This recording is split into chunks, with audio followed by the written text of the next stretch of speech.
Bonjour Jean, je vous remercie de nous accueillir aujourd'hui pour cette interview.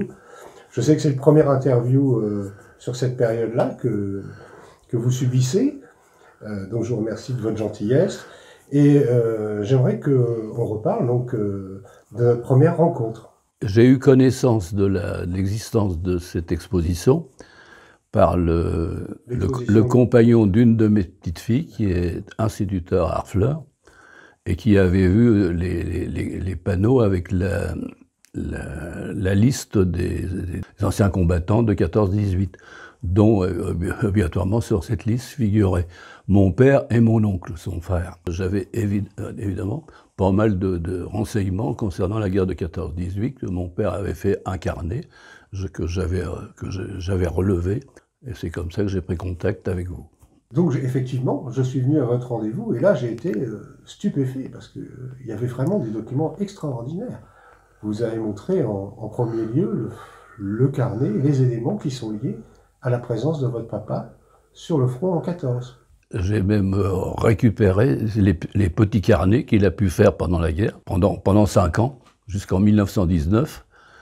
Il a été gazé un mois avant l'armistice. Il avait des problèmes de goût. Il salait énormément du fait que je pense que les papilles gustatives avaient été plus ou moins altérées. Oui. Il avait souvent des bronchites qui avaient des maux de gorge, surtout des maux de gorge. Maux de gorge, et je me souviens, d'ailleurs, ça lui a joué peut-être un mauvais tour parce qu'il est mort d'un cancer de l'estomac. Et on dit toujours que de trop salé, ça peut provoquer ce genre de maladie.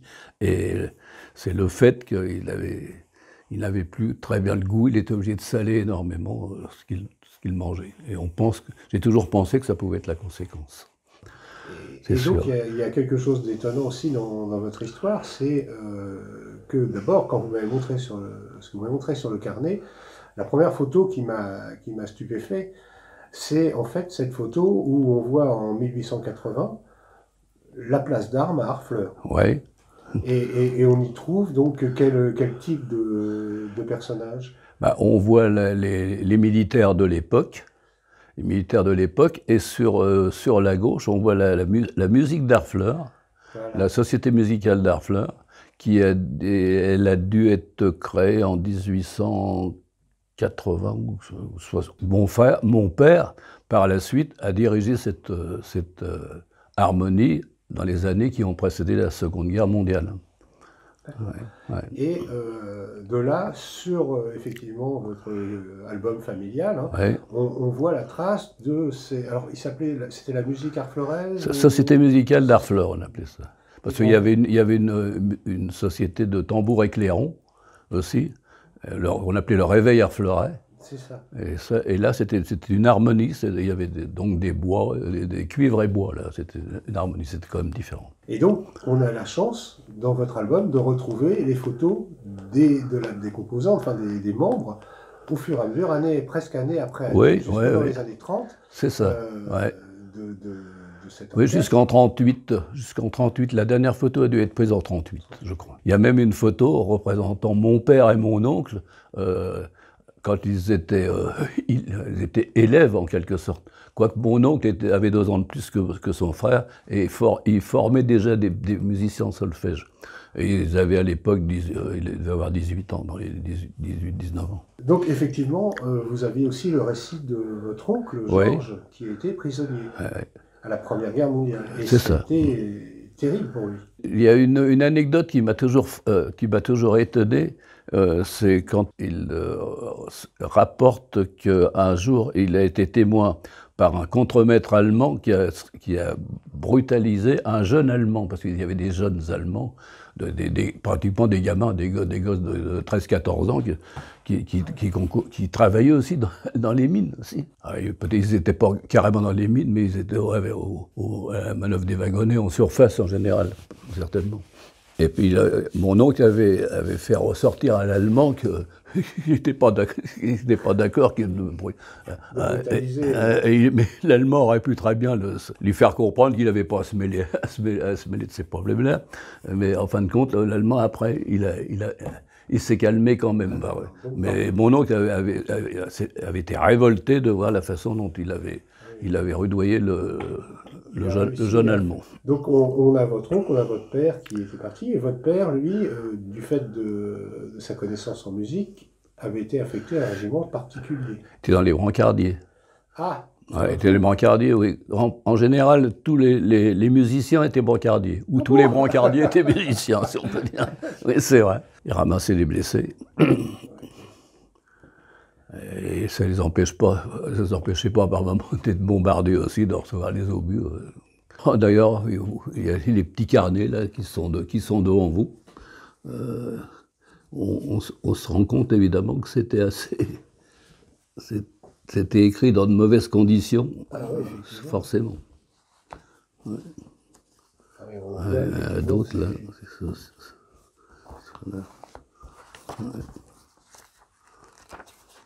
Et c'est toujours d'une belle écriture. Hein. Toujours il écrivait très bien, mon père. Ouais. Soigné. Ouais. D'accord. Oui, les premiers carnets, là. Son frère était à Alger et mon père était à Bizerte.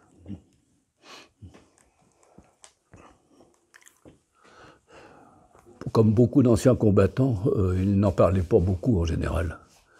Et il en parlait plutôt avec son frère, avec mon oncle, ou avec d'autres harflerets qu'il avait pu connaître à l'époque aussi. Mais ouais, je me rendais compte de ce que ça avait pu être cette guerre-là, parce que j'achetais chez un livraire d'harfleurs, et tous les dimanches, il publiait, il y avait le chasseur de faux, je me rappelle, mais il y avait aussi des illustrés représentant des batailles de la guerre de 14-18. C'était très bien dessiné, et je me souviens que ça m'avait assez passionné, ce genre de publication.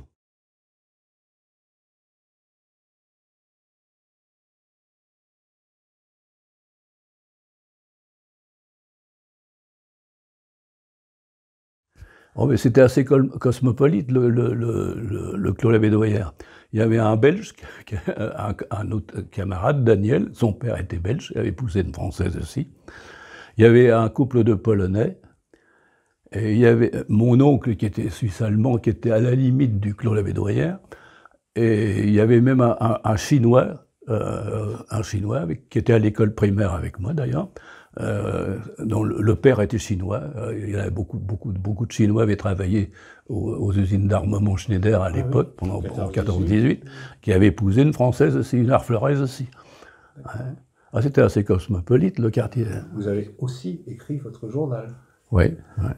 Et donc ce journal, vous pouvez nous le présenter Quand est-ce qu'il a commencé? Il a commencé avec la guerre, il a commencé exactement le 9 juin 40. Et j'avais 17 ans 40. Voilà. Et c'était, si je me souviens pas, c'était un dimanche. Je pourrais retrouver c'était un dimanche. Souvent le dimanche, j'allais au marché d'Harfleur, sur la place d'Armes, où il y avait un marché très important à l'époque. Il faisait un temps magnifique. Je me suis aperçu tout d'un coup que le ciel devenait tout noir au sud d'Harfleur, c'est-à-dire du côté des raffineries, du côté de la raffinerie, la CFR, on appelait ça la CFR à l'époque. On disait même les pétroles. Je me suis dit, bon, il va y avoir un sacré orage, le temps va changer brutalement, certainement, le marché il va pas se terminer sans orage. Ben, c'était les bacs, les réservoirs de la CFR qui brûlaient, auquel on avait mis le feu pour pas que se doutant bien que les Allemands n'allaient pas tarder à arriver et qu'ils allaient mettre la main sur les combustibles qu'il y avait dans les bacs. Et les Allemands étaient où cette On disait les Allemands sont à Forges-les-Eaux. On sentait que les Allemands allaient arriver, qu'on ne pouvait rien faire pour les arrêter, c'était net.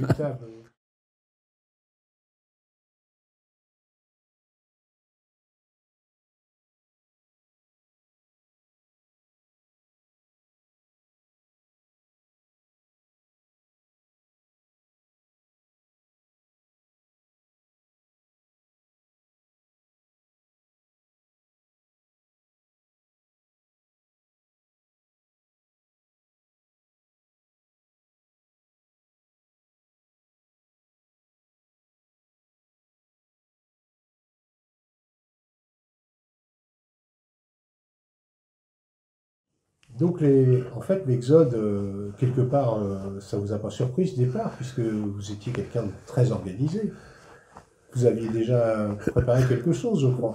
J'avais fait une liste de ce qu'il fallait que j'emmène. Ça devait pas être très, très volumineux d'ailleurs. On est donc parti le mardi. On a d'ailleurs emmené une grande tente au bac d'Aubervilliers, parce qu'il fallait passer au bac d'Aubervilliers, parce qu'il n'y avait pas de pont à l'époque. Tout le monde sorbait vers le bac d'Aubervilliers. Ça faisait 6 km, je me rappelle, parce que je l'ai fait souvent la route à bicyclette à l'époque, étant jeune avec mon cousin. Il y avait 3 km, à partir du haut, 3 km qui longeaient le canal. Et à angle droit, on traversait le marais, il y avait encore 3 km pour arriver au bac. Et il y avait des voitures sur 6 km à l'époque. Il n'y en avait pas beaucoup pourtant de voitures en 38, mais il y avait quand même 6 km de voitures, de gens qui partaient, qui essayaient de passer. Personne n'a pu passer, obligatoirement. Ils n'acceptaient pas le passage des voitures. On les a retrouvés plus ou moins disloqués ou vandalisés, plus ou moins, ou en panne, au retour, 3 semaines après. Mais je me rappelle avoir vu par terre, mais c'est inimaginable, on voyait tout. Je me rappellerai toujours avoir vu, c'était un dentiste. Il y avait des présentoirs de dents avec les différentes couleurs, par terre, des machines à écrire, il y avait tout, des matelas, c'était quelque chose d'épouvantable de voir ça. Pour moi, c'était un peu une aventure. Je voyais ça. C'était inquiétant, mais il y avait le côté aventure, je ne sais pas, qui permettait de relativiser, oui, au bac d'Aubervilliers. Il y avait des militaires qui étaient là et qui menaçaient les gens qui voulaient passer de force, plus ou moins. Mais il y avait aussi des Anglais, et ça tout le monde l'avait remarqué à l'époque. Je ne sais pas si c'était du whisky, si c'était avec du whisky, mais ils n'étaient pas beaux à voir. Ils devenaient même dangereux d'ailleurs, dans la mesure où ils auraient vite peut-être tiré sur les gens qui voulaient réellement. Ah, ils étaient armés, oui. Et puis au-dessus, il y avait des avions allemands qui tourniquaient au-dessus. Et là, on se demandait toujours s'ils n'allaient pas lâcher une bombe sur la foule. Là, ça aurait été quelque chose, une catastrophe terrible. Oui, un petit chien là qu'on avait depuis peu de temps d'ailleurs, et puis on l'a perdu. On a vu ici, il était dans la foule, tout le monde se ruait, c'était la grande débâcle. Et le chien, j'aurais même pas pu essayer de le récupérer tellement avec l'afflux des gens il y a eu énormément de chiens qui ont été tués par la police française ou même les Allemands par la suite, parce qu'ils étaient plus ou moins errants. Il y avait énormément de gens, ils ne laissaient pas passer les chiens au bac d'Aubervilliers non plus.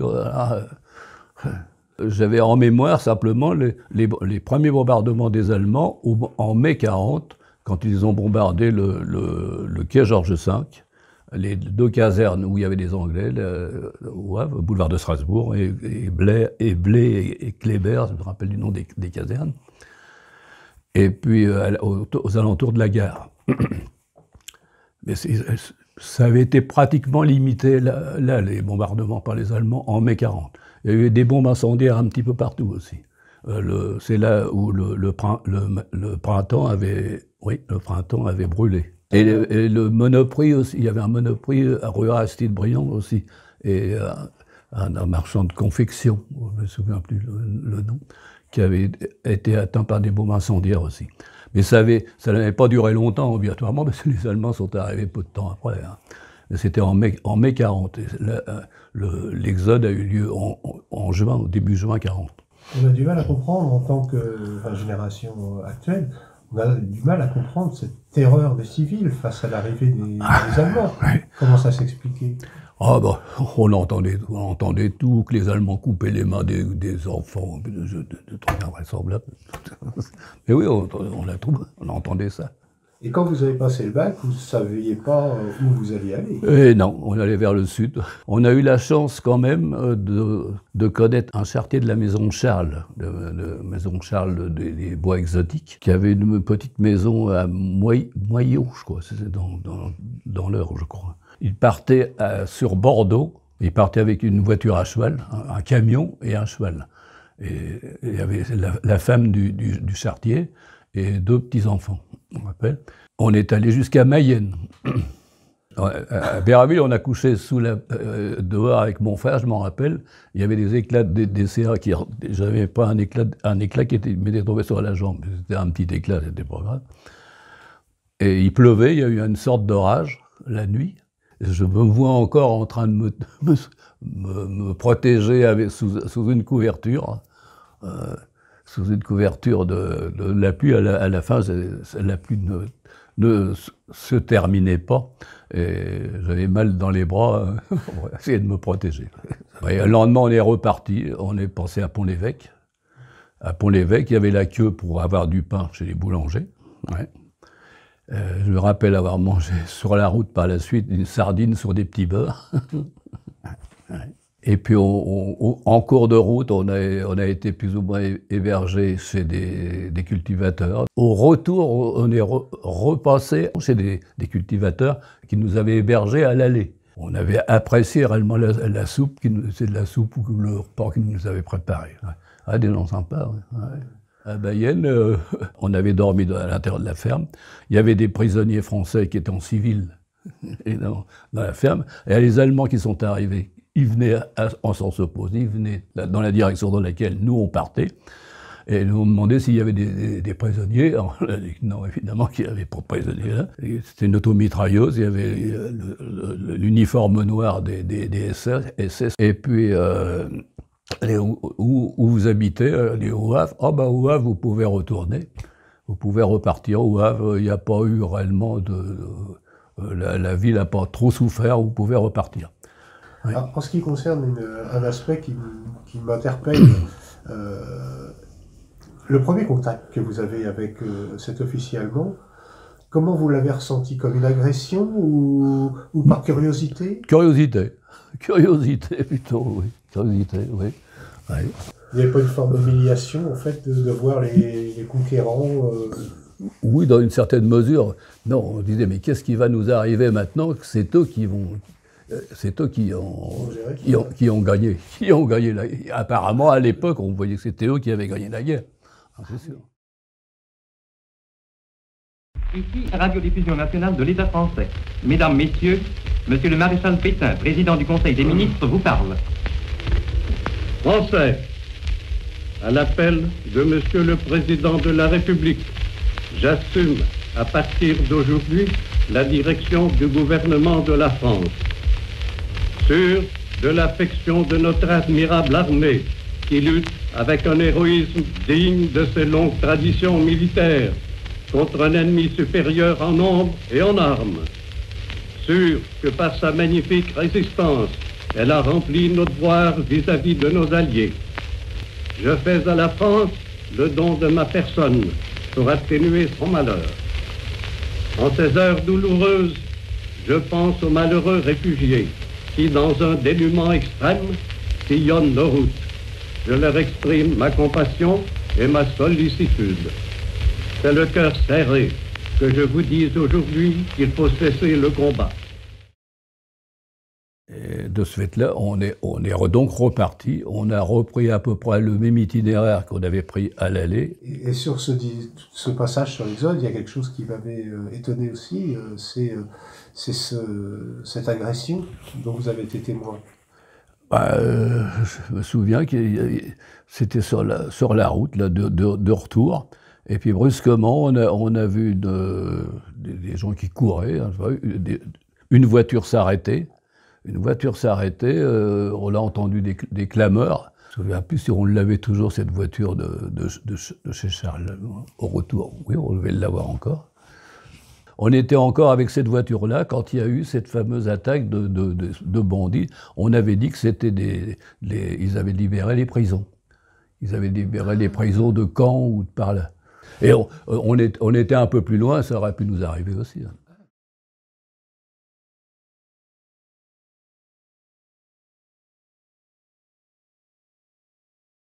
Au retour, le bac de Berville ayant été sabordé, je crois, pour empêcher justement les Allemands de l'utiliser. Et de ce fait-là, pour regagner le Havre, il y avait les barques de pêcheurs. Et à Honfleur, on a couché dans un petit hôtel de Honfleur, au retour. En attendant justement qu'il y ait une possibilité d'avoir une barque, qu'un pêcheur puisse nous traverser. On est redescendu à Berville, et à Berville, on a pris cette barque qui nous a passé de l'autre côté. Au retour, mon père a retrouvé sa voiture. Les dossiers des sièges avaient été lacérés de coups de couteau, comme si ils avaient cherché si on n'avait pas planqué des trucs dans les dossiers. La batterie de la voiture, au bout de 3 semaines, était naze. Il n'était pas question la voiture ne voulait pas repartir. Et c'est un ami de mon père qui était directeur de la compagnie des eaux d'Harfleur à l'époque, qui lui avait réussi à remettre sa voiture en route et qui avait remorqué la voiture de mon père à Harfleur quand même. Ouais. Et mon père a recherché justement, il avait vu qu'à l'aller, il savait qu'il avait tous ses papiers à bord de la voiture. Et au retour, on a retrouvé presque tout dans les roseaux, des dossiers, je me rappelle, on les cherchait. Et autour, c'était plein de cadavres ça je me souviens, en recherchant tous ces dossiers-là, c'était plein de cadavres d'animaux, de tout ça. Quand vous êtes revenu après l'Exode, vous êtes arrivé dans votre maison à Harfleur, ouais. Et il y avait des dégâts. Oui, il y avait même un saxophone qui avait été passé par-dessus le mur, qui était atterri chez les voisins. Ouais. Et en fait, qui avait fait des dégâts? Vous savez, c'est les Allemands qui sont restés ou les Français qui sont... On l'a jamais trop su. Il y a eu les deux versions. D'accord. Il y a eu les deux versions. D'après mon oncle, c'était un demi-frère de mon grand-père, pour lui, il y a eu beaucoup de dégâts de la part des Français, pour lui, à l'époque.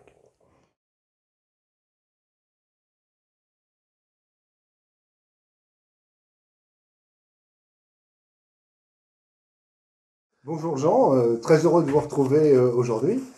Et donc ce qu'on avait comme idée, c'était de vous demander, au niveau de la défense passive, au niveau des bombardements, est-ce que vous avez une mémoire de ce qui s'est passé sur Harfleur spécifiquement? Oui, disons qu'à Harfleur, il y a eu des dommages collatéraux dans la mesure où les bombes étaient destinées certainement plutôt à la ville du Havre. Il y a eu des bombes à la Brec. Il y en a eu à Méville, il y en a eu évidemment aux usines Schneider, Clos-la-Bédoyère, auprès de l'hôtel du Clos-la-Bédoyère. Ah oui, près de chez vous. Et entre la ligne Le Havre-Paris et la nouvelle route qui allait de la Brec à la Voûte, il en est tombé aussi là des bombes. Donc Jean, vous étiez aux premières loges quand il y avait des bombardements. Mais comment s'organisait la défense au niveau d'Harfleur? Est-ce que vous avez fait partie, vous, de ce qu'on appelait la défense passive? Non, pas de la défense passive, mais je faisais partie des équipes dites nationales à l'époque. Ça avait été d'ailleurs formé par le gouvernement de Vichy, entre parenthèses, des équipes nationales. C'était pas mal vu, quoi. Mais c'était pas mal vu parce que ça a rendu énormément de services. D'ailleurs, on fête encore maintenant, on célèbre les équipiers nationaux qui sont restés, j'avais même un camarade qui en faisait partie, qui sont restés sous les ruines du restaurant Guillaume Tell. Et il y avait toute une équipe de jeunes là, des équipes nationales. Les équipes nationales étaient utilisées, ils participaient quelquefois à déblayer les ruines et à rechercher les blessés, les cadavres. Ah oui. Par exemple, contribuait au déménagement des gens qui habitaient les quartiers comme la Belle Aurore, qui a été évacuée à un certain moment. Au Havre, il y en a eu, la rue Augustin-Normand, au Havre, enfin, mais à Harfleur, c'était la Belle Aurore.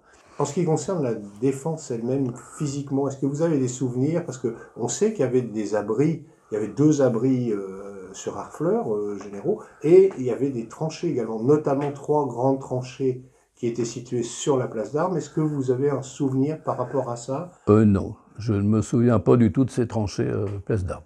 Et des tranchées individuelles, il y avait des abris aussi, ce qu'on appelle des abris familiaux. Est-ce que vous aviez ça? Oui, comme mes parents avaient creusé, enfin mon père, et on l'avait aidé évidemment à creuser mon frère et moi, à creuser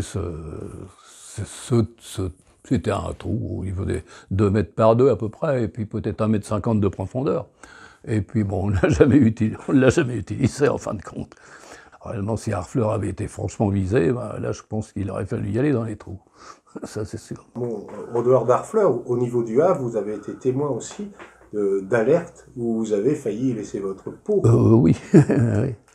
Rue du Médaplemont, par exemple, oui, quand j'étais à l'école rue du Médaplemont, il y a eu une alerte, les avions sont arrivés rapidement avec la DCA qui tirait, les avions n'étaient pas très hauts, je me rappelle, on les a vus passer, et puis ils ont lâché leurs bombes au cours de la République, à Franklin, et il y avait des abris qui avaient été creusés à la douane était juste en face l'école rue du Médaplemont, qu'on appelle le collège pratique, l'école pratique par la suite. Il y avait des pavés et des cailloux qui retombaient de partout avec les bombes qui explosaient. Et je me rappelle, là, on aurait pu se faire. On a traversé la rue et on s'est rué dans les. Mais le temps de traverser la rue, il y avait les pavés, les cailloux, tout tombaient autour de nous. On aurait pu se trouver esquinté. Donc vous êtes allé une fois dans un abri au Havre. Ouais. Comment ça se passe? Est-ce que vous avez un peu de souvenirs sur les gens qui étaient avec vous? C'était des camarades d'école, les élèves. On n'y est pas resté longtemps, vous savez. On a été certainement un petit peu quand même, un peu abasourdis, c'est sûr. La DCA plus les bombes qui tombaient, ça faisait un vacarme énorme. Plus après les pavés, puis les cailloux, la poussière et tout ça qui nous arrivait sur. Il est certain qu'on était quand même un peu apeurés quand même, peut-être, qu'est-ce qui va arriver, c'est sûr. Hein. Mais ça n'a pas duré longtemps, parce que comme je vous dis, les bombes ont été vite largués, les avions sont partis, et puis la fin de l'alerte a dû sonner très vite après, et puis on est ressorti des abris. Vous décrivez aussi dans vos textes souvent des bombardements au niveau du port. Ah, sur le port, il y en a eu beaucoup, forcément. Et sur le port, j'y allais avec un dessinateur qui était un peu plus âgé que moi. On allait faire des essais de stabilité des bateaux allemands, des chalutiers. Ces chalutiers qui les avaient raflés un petit peu dans tous les ports européens, ils les armaient de petits canons, tout ça, et ils installaient des blindages. Obligatoirement, le centre de gravité du bateau se relevait et la stabilité du bateau se trouvait en jeu. Alors, il fallait que c'était les Allemands qui déplaçaient des gueuses en fonte sur le pont, et les marins, et puis nous, avec un fil à plomb, on mesurait les angles d'inclinaison du. Mais on y est allé plusieurs fois, il y a eu des alertes, et il y a les avions. Il y a même une fois des avions qui ont lancé des bombes sur le chantier Augustin Normand. J'ai juste eu le temps d'aller dans les abris avec des collègues, dans les caves des bureaux. Les bureaux se trouvaient boulevard François Ier, et il y avait des caves qui servaient d'abri, en fin de compte, parce qu'il n'y avait pas d'autres abris là, à Bassoulanges, il n'y avait pas de tranchées ni rien du tout. Il y avait quand même énormément d'alertes, il y avait beaucoup d'alertes, beaucoup. Et visiblement, dans votre récit, vous ne vous précipitiez pas à chaque fois, je crois. Non, pas toujours, non. Et une autre fois, on était en train de répéter avec des amis musiciens à la salle Laure Kirchner. Il y avait une salle Laure Kirchner qui n'existe plus maintenant. La concierge de la salle est venue nous dire vite, on avait entendu l'alerte, on était en train de répéter des morceaux. On a bien fait de partir avec nos instruments sous le bras, on a traversé la rue. On est allé dans la cave d'un pharmacien qui se trouvait en face. Et puis quand on est revenu, il y avait tous les éclats de verre de la verrière étaient tombés là où on était, quoi. On n'a pas pu d'ailleurs continuer de répéter dans cette salle par la suite, évidemment. Est-ce que parfois, les alertes ne fonctionnaient pas à cause, par exemple, d'une panne de courant? J'ai cru comprendre que ça, c'était quelque chose qui était possible. Ça a pu arriver, mais il y en a tellement eu d'alertes. C'est des centaines et des centaines d'alertes qu'on a pu avoir. C'était inimaginable. D'ailleurs, sur les premiers cahiers que j'avais faits, en écriture minuscule, il y a des signes. Avec un crayon de couleur, j'avais indiqué tous les jours où il y avait des alertes. Et si j'en faisais le recensement récapitulatif, je suis sûr qu'il y en a des centaines.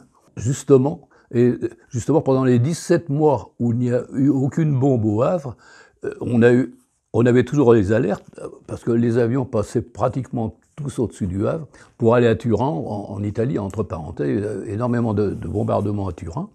Et tous ces avions-là passaient, l'ADC tiré, et l'alerte sonnait quand même, hein, parce qu'ils ignoraient dans quelle mesure les bombes ne pouvaient pas être aussi bien destinées au Havre. Hein.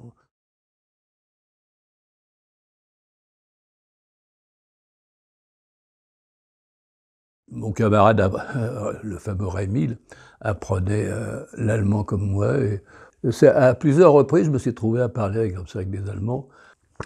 Sur les tramways, parler avec des Allemands, une fois avec un officier qui était de Königsberg, je me rappelle. Et il s'étonnait que les Français n'aimaient pas les Allemands. Et puis, expliquer que c'est pas qu'on n'aimait pas les Allemands, on n'aimait pas surtout leur régime politique, quoi. Et puis, j'avais dit aussi que les Allemands avaient quand même la réputation d'être assez militaristes. Ce sont les Anglais et vous qui nous avez déclaré la guerre. C'était exact. C'était vrai. Et, malheureusement, je parlais pas. J'arrivais à me faire comprendre, mais j'avais du mal à les comprendre. Vous aviez une activité inhabituelle pour l'époque. Vous preniez des cours de danse. Oui. Ah, oui. Comme beaucoup de jeunes à l'époque, il y avait plusieurs cours de danse au Havre. Il est arrivé justement une fois où un officier de marine qui était ivre et accompagné de soldats a voulu nous faire sortir du cours de danse. Et puis il y a d'autres marins qui sont venus après. Ils nous ont dit vous pouvez rentrer, allez-y. Si quelquefois ils reviennent vous embêter, vous vous adressez à la feldgendarmerie. Ouais. Alors en fin de compte, on est rentré à nouveau et on a recommencé à danser. Ouais. Jean, vous étiez aussi un passionné de cinéma. Il y avait beaucoup de salles, il y avait notamment plusieurs salles sur simplement Harfleur. Harfleur, non, il n'y avait qu'un cinéma. Non, il y avait le deuxième, en fait, il y avait le foyer à Méville aussi. Oui, c'est vrai, j'ai oublié celui de Méville, le Caméo, voilà. Oui, c'est ça. Et l'autre, c'était le Variété. Le Variété à Harfleur, oui. Et est-ce qu'il y en avait un? Il y a eu le Tivoli à une certaine époque, oui. Mais à partir du moment où il y a eu le cinéma Parlot, il n'existait plus. Je me suis trouvé sur un tramway le soir où il y avait eu une grenade qui avait été lancée justement au fameux Select. Ah oui. Salle de kino. Et ils ont arrêté les tramways et tout ça, ils ont fait descendre les gens. Et je me rappelle, j'ai eu la chance, je sais pas, le tram, ils auraient très bien pu me faire descendre et puis m'envoyer, m'arrêter et me mettre en prison. Et puis le jour où il y aurait eu et servir d'otage. Et ce jour-là, je me souviens que n'était pas spécialement très brave. Hein, ça, ouais. Oui, Jean, vous avez été témoin au Havre de répression justement suite à des attentats, en fait, à des coups de force de la résistance. Oui, dont un qui a eu lieu en haut de la rue de Montivilliers. C'est un cycliste qui a tiré qui a tué un Allemand et il en a blessé 2 autres. Et à la suite de ça, il a été interdit pendant 1 mois de circuler à bicyclette au Havre et à Harfleur. Est-ce qu'il y avait un cinéma sur Harfleur réservé aux Allemands? Non. C'était uniquement au Havre? Uniquement au Havre, oui. Ah oui. Ah oui. Et ce qu'on appelle le Soldatenkino était à quel endroit? À l'emplacement du Select actuel, je crois. Enfin, actuel, je ne sais pas s'il s'appelle toujours le Select. Je crois pas. Mais, non, boulevard de Strasbourg. Il y avait un cinéma qui s'appelait le Select, qui était encore debout à la Libération, parce qu'on y a fait des arbres de Noël, on y jouait pour les arbres de Noël, là. Oui. Sur vos livres, sur vos documents, on voit que vous allez quasiment toutes les semaines, pendant une longue période, au cinéma. Et vous parlez notamment, donc, en fait, il y a souvent un programme assez important, c'est-à-dire qu'il y a un espèce de court-métrage au début. Oui. Ensuite, vous avez les informations de Vichy ou les informations allemandes. Allemandes, oui. Et là, il y avait quelque chose qui se passait de temps en temps. On passait les actualités allemandes, forcément, on n'en pensait pas d'autres. Il y a des gens dans la salle, on voyait les Français de la LVF, je crois, si je me souviens bien, qui montraient... Alors, il y a eu la Ligue des volontaires français, oui, vichistes, oui, qui ont combattu en Russie d'ailleurs. Et il y a eu des sifflets dans la salle, des gens qui ont réagi brutalement d'ailleurs. Et il y a un Allemand qui s'est levé, il parlait bien le français. Et puis, vous n'avez pas honte, ce sont vos compatriotes. Enfin, il avait fait tout un baratin. Et puis, il faut arrêter la projection et tout le monde dehors. Alors, je me rappelle, alors, il y a les ouvreuses l'ont calmé, il s'est rassis, et puis le film a continué. Mais s'il avait fait appel aussi bien c'était l'occasion de faire une rafle de jeunes. En cas d'attentat aussi bien, on se retrouvait pris, hein, ça c'est sûr. Hein. Ah oui, c'est comme ça qu'il doit faire. Ah ben c'est comme ça ah oui. Quand j'allais au cinéma, on avait tous des problèmes pour se rendre au cinéma du Havre, habitant Harfleur, avec les tramways. Parce que à une certaine époque, la plateforme avant des tramways était réservée aux soldats allemands. Et les Français étaient à la plateforme arrière. Alors quand on était plus que nombreux à la plateforme arrière, le tramway se cabrait et les roues avant sortaient des rails. C'est arrivé ça ne sait combien de fois. Alors à la suite de ça, ils ont modifié, peu de temps après d'ailleurs, les femmes montaient à l'avant, et les hommes et les Allemands montaient le restant du tramway, et c'était les femmes qui allaient dans le compartiment avant.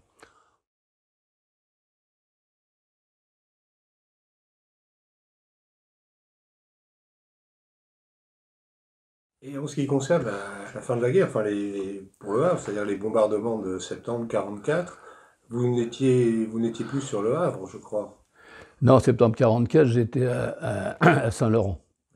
Parce que la population d'Harfleur était censée normalement évacuer. En principe, on ne devait pas rester à Harfleur. Il y a beaucoup de Harfleurais sont restés quand même. Mais on avait la possibilité d'aller à Saint-Laurent chez des gens de la famille, en fin de compte. J'étais là-bas le jour du bombardement de 5 septembre. Je me rappelle être allé au parc d'Orchet. Et au parc d'Orchet, on voyait toute cette fumée et on ramassait des papiers à moitié carbonisés, des cartes d'identité, des cartes d'alimentation, de gens qui avaient peut-être été brûlés avec. C'était impressionnant. Je me rappelle, on voyait les quadrimoteurs qui passaient par haut, la DCA ne tirait même plus. De la terrasse du parc d'Orchet, on voyait les avions qui passaient au-dessus du Marais, qui repartaient vers l'est, qui arrivaient du Havre, après avoir lâché leurs bombes. Vous étiez à Saint-Laurent, et par contre, au niveau de la libération, vous aviez quand même des amis ou de la famille qui ont pu expliquer, qui ont pu voir sur place ce qui s'est passé à Harfleur. Oui, justement, mon grand-père et ma grand-mère et ma tante étaient restés chez eux. Et c'est eux qui m'ont expliqué qu'ils avaient vu justement les drapeaux blancs à la crête de la colline qu'on a appelée la Belle Horreur, et suivis peu de temps après par les tanks anglais qui sont aussitôt descendus vers Harfleur et ont traversé Harfleur par la rue, ce qu'on appelait la rue de la République à l'époque, ouais, en allant vers le Havre. C'était les Anglais, oui. Comment les gens ont réagi? Je les ai vus. Moi, j'ai vu les Anglais sur des petites voitures de reconnaissance à Saint-Laurent. Avant ça, oui, les Anglais étaient arrêtés à Saint-Aubin, à peu près, et les Allemands étaient en haut de la côte de Saint-Laurent, sur la route menant vers le Havre. Auprès, il y avait une briqueterie, là, à l'époque. Et les Allemands, il y avait des arbres en travers de la route. Des Allemands étaient derrière. Et à peu près à 2 km à vol d'oiseau à peine, mais il y avait la route faisait un dos d'âne comme ça. Alors les Anglais et les Allemands, ils ne se voyaient pas, mais les civils, on allait chercher des cigarettes à Saint-Aubin chez les Anglais, et puis on revenait avec, puis les Allemands, ils étaient là, ils auraient pu nous tirer dessus. Ouais, c'était assez curieux. Et est-ce qu'il y avait quand même des endroits où vous n'aviez pas le droit d'aller, aussi bien à pied qu'en vélo, des endroits qui devaient être minés? Est-ce que vous arrivez à localiser un peu les endroits qui vous étaient interdits autour d'Harfleur? Oh bah, il y avait énormément d'endroits où il y avait des champs de mines, et c'était indiqué, hein, on allait, et malheureusement, j'ai un camarade qui a sauté sur une mine, en allant glaner du blé. Ouais. C'était Ouais. du côté de Gonfreville? Du côté de Gonfreville, oui, par là, oui. Alors, c'était Oui, je me souviens plus plutôt, exactement où du c'était. côté du Mont-Cabert, peut-être? Entre le Mont-Cabert et Guenville, là, oui. En fait, il y a des Allemands qui se sont rendus sur Harfleur, se sont rendus directement à des civils. C'est arrivé aussi. Oui, c'est arrivé aussi. Ils donnaient Oui, leurs armes. oui, aussi, oui. Oui, il en avait assez. J'avais eu l'occasion de parler avec des jeunes qui étaient dans un blocos à la ferme du Cantipou. Et bon, ils en avaient plus qu'assez. Et malheureusement, j'ai entendu dire par la suite qu'apparemment, tous ceux qui étaient dans les blocos, ils avaient été liquidés au lance-flammes. Et j'ai pensé, j'ai dit, bon, si ces jeunes-là, si ça se tombe, ils y ont pensé aussi. Ouais.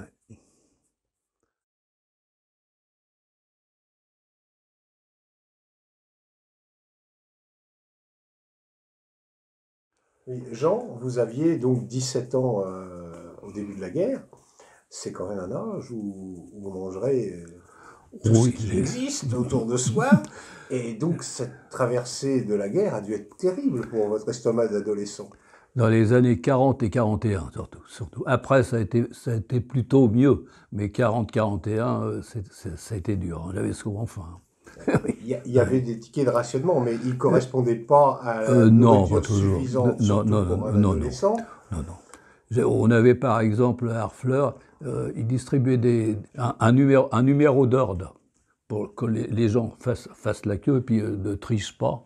Et il y avait même des Havrais qui venaient quelquefois chez le boucher d'Harfleur pour faire la queue. On avait quelquefois 40 grammes de viande pour 4 pour la semaine. C'était quand même pas beaucoup. Et c'est la mairie qui distribuait les tickets de rationnement. Ah oui, les tickets de restaurant. Mais bien souvent, n'étaient pas toujours honorés, hein, les tickets. Hein, c'est ça le problème. J'avais un camarade de l'école, il faisait la queue pour avoir un saucisson, il a fait plusieurs heures de queue. Il y a un tas d'exemples comme ça. J'ai vu des queues de 30 à 40 mètres devant les commerçants. Ouais. On allait à Montivilliers chercher de la farine de sarrasin, qui était très recherchée, mais on n'en trouvait pas souvent. Et il y avait aussi un son mélacé. Je ne sais pas ce que j'ai relu ça, un son mélacé, je ne sais pas ce que c'était. Et on avait ramené quand même des épinards. Mais il y avait réellement des choses. Quand on allait à la pissotière à Madame, quand on pique-niquait, le copain Rémi, il faisait toujours des gâteaux de millet, lui. Mais tout le monde avait un jardin, tout le monde cultivait son jardin. Ceux qui en avaient étaient heureux. Je sais bien que mes parents avaient 2 jardins. Il y en avait un dans l'Île-Oudan à Méville et puis un autre dans les Prés. Alors, il y avait ça, il y avait l'élevage de lapins, de poules. Oui, c'est ça. C'était très courant. Il y avait le mauvais côté, c'est qu'il fallait surveiller tout ça. Exactement. Même il y avait eu des vols à côté de chez moi, de mes parents, à la Cité Claire. Et on rentrait les lapins le soir, de peur qu'on nous... C'était à côté, alors pratiquement, on avait peur qu'on nous les embarque. Ah oui, parce que souvent, c'était quand même un gros avantage des Harfleurais notamment, c'est d'avoir de la famille dans la campagne. La famille dans la campagne, quand on connaissait, oui. C'était quand même mieux que d'être citadin. Oui, parce que je sais que j'avais... les copains d'école, ils étaient 3 frères. Le père était dans la marine marchande, il était en Afrique à l'époque, il n'avait pas pu revenir en France. Ils avaient souvent faim, les 3, malheureux, hein, et je leur portais, surtout à la fin de la guerre, beaucoup la viande, des légumes du jardin aussi. Ça s'est organisé en 43, disons, 43. 43-44, ça allait mieux, il y avait du marché noir, le marché noir s'était développé, mais en 40-41, c'était pas le cas du tout. On parle de marché noir, on parle de marché gris, on parle de marché marron, enfin il y a beaucoup de choses qui sont arrivées jusqu'à nous, mais dans les fêtes vous aviez aussi des éléments par rapport aux vêtements. Est-ce que vous aviez des difficultés aussi sur Ah, on avait des difficultés pour trouver des chaussures. chaussures, Même des chaussures à semelle de bois, c'était pas facile de les trouver. J'ai vu récupérer des caoutchoucs pour mettre pour remplacer les bottes. J'avais des bottes qui étaient percées. J'avais récupéré je ne me rappelle plus sur quoi, c'est noté quelque part. On avait des bons, mais il fallait qu'ils soient honorés. Fallait qu'il y en ait, fallait en trouver.